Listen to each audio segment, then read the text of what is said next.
Welcome to the show, everybody. I'm your host, Rob Rodriguez.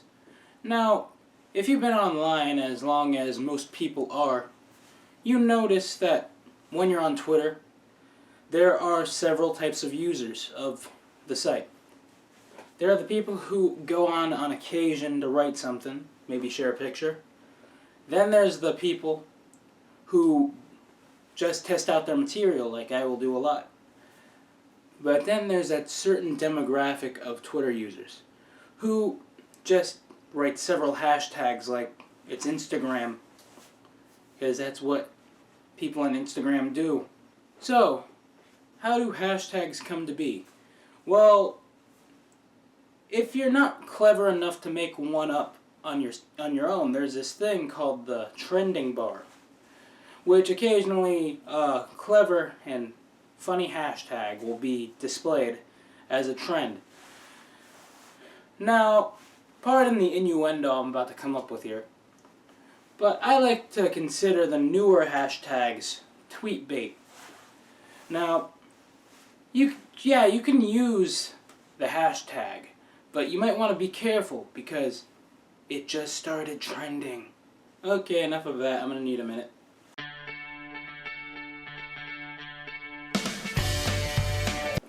So back in January, I did a segment where I talked about YouTubers who are doing a lot better than I am, and people who will compare you to those guys, say, how come you're not doing what he's doing? He's doing a lot better than what you're doing. Okay, so let me just tell you the two YouTubers I've been compared to my entire career as a YouTuber. Well, the first one is Ray William Johnson. And now, recently, I've been compared to this guy. His name, or what he goes by on the internet, is Maxim Batty. Well, do I still have that thought in mind?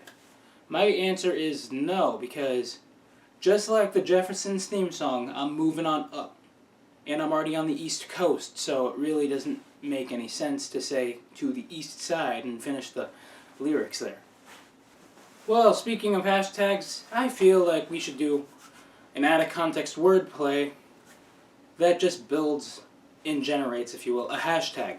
So let's see what we got here. We got a way of transportation, a thermostat, and a dartboard. Hashtag ride like the wind, bullseye. So last week we debuted a segment called Events in History That Actually Happened. It did so well, I thought, why not do it again this week, the week that immediately follows it. So, this is events in history that actually happened.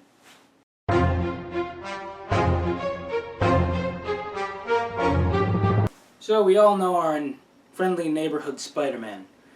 As the guy in the red and blue, the guy who's been played by several actors over the years, more notably Tobey Maguire and Andrew Garfield. Soon to be another guy who I still need to look up his name. Okay, so what caught a lot of people's attention, especially, that's just an inference because it's going to catch a lot of people's attention once I talk about it. But this used to be the Spider-Man theme back in the 1970s.